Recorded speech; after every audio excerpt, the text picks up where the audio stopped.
আজকের বিশেষ বিশেষ খবরগুলি হলো, হয়তো ভিতরের কেউ আছে, সিবিআইকে দিয়ে দেব। কেস ধামাচাপা দিতে নির্যাতিতার মাকে টাকার অফার পুলিশের। আরজিকরের অধ্যক্ষ সন্দীপ ঘোষ স্বেচ্ছায় পদত্যাগ করলেন। বারুইপুরে কোচিং ক্লাসের মধ্যেই ছাত্রীকে যৌন হেনস্থা, ধৃত শিক্ষক। কলকাতায় জাতীয় মহিলা কমিশন 4 জনকে জেরা লালবাজারে। এবারে আসছি বিস্তারিত খবরে। কেস ধামাচাপা দিতে নির্যাতিতার মাকে টাকার অফার পুলিশের। ডক্টর সুবর্ণ গোস্বামী সাংবাদিকদের মুখোমুখি হয়ে বলে, নির্যাতিতার পরিবার ক্ষুব্ধ কারণ হাসপাতাল কর্তৃপক্ষ প্রথমে ফোন করে জানান মেয়েটি আত্মহত্যা করেছেন। নিশ্চয় হাসপাতাল কর্তৃপক্ষের ধামাচাপা দেওয়ার কোনো বিষয় রয়েছে। শুধু তাই নয়, মৃতার মা এটাও বলেছেন পুলিশের একজন পদাধিকারী ওনাদের টাকা পয়সা অফার করেছিলেন, যা শুনে আমরা অবাক হয়ে গিয়েছিলাম। ধামাচাপা দেওয়ার না থাকলে টাকার অফার করবে কেন?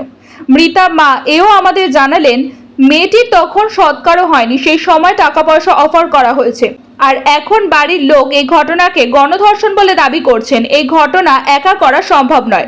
উল্লেখ্য, ট্রেনি চিকিৎসককে একাধিক ধর্ষণ করা হয়েছে বলে জানাচ্ছে রিপোর্ট থেকে। এই আবহে কিভাবে একবারও সেই তরুণী চিৎকার করলেন না, তা নিয়ে প্রশ্ন উঠছে। এই আবহে অনেকেরই অনুমান সঞ্জয়ের সঙ্গে এই ঘটনায় আরও কেউ জড়িত ছিল। এই আবহে হয়তো কেউ একজন নির্যাতিতার মুখ চেপে ধরে রেখেছিল। এদিকে ময়নাতদন্তের রিপোর্টে এও দাবি করা হয়েছে, হামলাকারীরা বিরুদ্ধে স্বভাবত যতটা প্রতিরোধ দেখানোর কথা ছিল, তরুণী তা দেখাতে পারেনি। এই পরিস্থিতিতে দুটো সম্ভাবনার কথা সামনে আসছে। আন্দোলনকারী চিকিৎসকদের দাবি, ঘটনায় আরও কেউ যুক্ত এবং সেই অন্য কেউ তরুণীকে ধরে রেখেছিলেন। অপরদিকে পুলিশ আপাতত অনুমান করছে আগেই তরুণীকে খুন করা হয়, তারপর তাকে ধর্ষণ করা হয়। কলকাতায় জাতীয় মহিলা কমিশন 4 জনকে জেরা লালবাজারে। আরজিকর কাণ্ডের প্রতিবাদে এবার জাতীয় মহিলা কমিশনের প্রতিনিধিরা কলকাতায় এলেন। কলকাতা বিমানবন্দর থেকে তারা সরাসরি লালবাজারে আসছেন।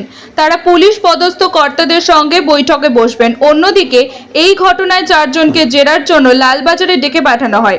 জাতীয় মহিলা কমিশনের প্রতিনিধিরা লালবাজারে যাচ্ছেন। তারা আরজিকরে যেতে পারেন, সেই সঙ্গে তারা ওই মৃত মহিলা চিকিৎসকের বাড়িতেও যেতে পারেন। মহিলা কমিশনের সদস্যা ডেলিনা খন্ডুপ সংবাদ মাধ্যমে বলেন, কাল পর্যন্ত আমরা থাকতে পারি, পুলিশের সঙ্গে আমরা কথা বলবো। আমরা যেখানে ঘটনা হয়েছে সেখানেও যেতে পারি, তবে তারপর আমরা প্রয়োজনে এখানে আরো বেশি দিন থাকতে পারি। এদিকে আরজিকর কাণ্ডের ঢেউ কার্যত আছড়ে পড়েছে গোটা দেশ জুড়ে। দেশের বিভিন্ন হাসপাতালে এ নিয়ে চিকিৎসকরা গর্জে উঠেছেন। প্রশ্ন উঠেছে, আরজিকরের মতো নামী হাসপাতালের ভেতর একজন মহিলা চিকিৎসককে এভাবে ধর্ষণ করা, খুন করার ঘটনা কিছুতেই মেনে নিতে পারছেন না চিকিৎসকরা। তিনি ছিলেন একজন মেধাবী ছাত্রী, মহিলা চিকিৎসক, রোগীদের সেবা করার কাজে নিয়োজিত। তিনি টানা ডিউটির পরে তিনি কিছুটা বিশ্রাম নিতে সেমিনার হলে গিয়েছিলেন। সেখানে খুন করা হয়েছে তাকে ধর্ষণ করা হয়েছে। পুলিশ এই ঘটনায় একজনকে গ্রেফতার করেছে, তবে আন্দোলনকারীদের দাবি এই ঘটনা একার পক্ষে ঘটানো সম্ভব নয়। ওই ঘটনায় একাধিক জন জড়িত থাকতে পারে। বারুইপুরে কোচিং ক্লাসের মধ্যেই ছাত্রীকে যৌন হেনস্থা, ধৃত শিক্ষক। এক ছাত্রীকে কোচিং ক্লাসের মধ্যে যৌন হেনস্থার অভিযোগ উঠল শিক্ষকের বিরুদ্ধে। ঘটনাটি ঘটেছে বারুইপুরে। ওই ছাত্রী একজন কিশোরী। তার কাছ থেকে বিষয়টি জানার পরে শিক্ষকের বিরুদ্ধে পুলিশের দ্বারস্থ কিশোরীর বাবা মা।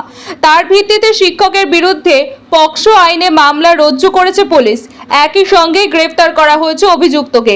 ঘটনাকে কেন্দ্র করে ব্যাপক চাঞ্চল্য ছড়িয়েছে গোটা এলাকায়। জানা গিয়েছে, গত কয়েক মাস ধরে শিক্ষকের কাছে টিউশন পড়ছিল ওই ছাত্রী। নির্যাতিতা ছাত্রী উচ্চ মাধ্যমিক পরীক্ষার্থী। অনেকেই ওই শিক্ষকের কাছে টিউশন পড়ে থাকে। পরীক্ষার প্রস্তুতির জন্য শনিবার শিক্ষকের কাছে পড়তে গিয়েছিল ছাত্রী, কিন্তু ক্লাস শেষ হওয়ার পরেই ভয়ঙ্কর অভিজ্ঞতার সম্মুখীন হয় ছাত্রীটি। অভিযোগ, কোচিং ক্লাস শেষ হওয়ার পরেও তাকে বসিয়ে রাখে শিক্ষক। এরপর একে একে অন্যান্য ছাত্রছাত্রীরা বাড়ি চলে যাওয়ার পরেই তাকে একা পেয়ে শিক্ষক যৌন হেনস্থা করে। শিক্ষকের এরকম কাণ্ডে ছাত্রী রীতিমতো আতঙ্কিত হয়ে কাঁদতে কাঁদতে এসে বাড়িতে পৌঁছয়। এরপরে বাবা মায়ের কাছে শিক্ষকের কুকীর্তির কথা জানায় ছাত্রীটি। বিষয়টি জানতে পেরে বেজায় ক্ষুব্ধ হয়ে ওঠে কিশোরীর পরিবার। রবিবার তারা বারুইপুর থানায় গিয়ে শিক্ষকের বিরুদ্ধে যৌন হেনস্থার অভিযোগ জানান। তার ভিত্তিতে তদন্ত শুরু করে দেয় পুলিশ। রবিবার রাতে অভিযুক্ত শিক্ষককে গ্রেফতার করা হয়। তার ভিত্তিতে মামলা রুজু করেছে পুলিশ। হয়তো ভিতরের কেউ আছে, সিবিআইকে দিয়ে দেব। নির্যাতিতার পরিবারের সঙ্গে দেখা করে এসে মমতা বলেন, পুলিশ ছিল, সবাই ছিল, তারপরও কি করে ঘটনা ঘটলো বুঝতে পারছি না। এরপর মমতা মন্তব্য করেন, হয়তো ভিতরেরই কেউ আছে এই ঘটনায়। সিবিআইকে তদন্ত হস্তান্তর করা হলে বলে আজ জানিয়ে দিলেন মুখ্যমন্ত্রী মমতা বন্দ্যোপাধ্যায়। উল্লেখ্য, আরজিকর কাণ্ডে নির্যাতিতার পরিবারের তরফ থেকে ইতিমধ্যে গুরুতর অভিযোগ করা হয়েছে পুলিশের বিরুদ্ধে। এই আবহে এবার মুখ্যমন্ত্রী মমতা বন্দ্যোপাধ্যায় সোদপুরে সেই নির্যাতিতার বাড়িতে যান। সেখানে তিনি মৃত চিকিৎসকের পরিবার সদস্যদের সঙ্গে কথা বলেছেন। এর আগে মৃত চিকিৎসকের পরিবারের সঙ্গে ফোনে কথা বলে স্বচ্ছ তদন্তের আশ্বাস দিয়েছিলেন মমতা বন্দ্যোপাধ্যায়। তখনও তিনি জানিয়েছিলেন প্রয়োজনে সিবিআইকে দিয়ে এই মামলা তদন্ত করাতে তার কোনো আপত্তি নেই। এই আবহে আজ কলকাতার সিপি বিনীত গোয়ালকে পাশে নিয়ে ফের বললেন, আদালতে ফাঁসির দাবি জানাবো। আরজিকরের অধ্যক্ষ সন্দীপ ঘোষ স্বেচ্ছায় পদত্যাগ করলেন। ধর্ষণে নির্যাতিতার নাম, পরিচয় বা পরিবারের সদস্যদের পরিচয় কখনো প্রকাশ করা যায় না, এটাই সুপ্রিম কোর্টের রায় নিয়ম।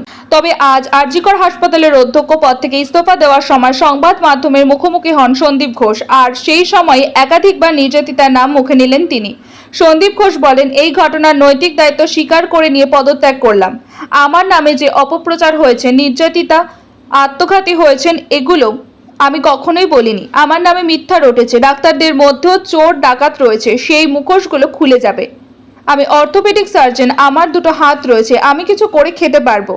আমার মেয়ের মৃত্যু হয়েছে, আমি বাবা হিসেবে পদত্যাগ করলাম।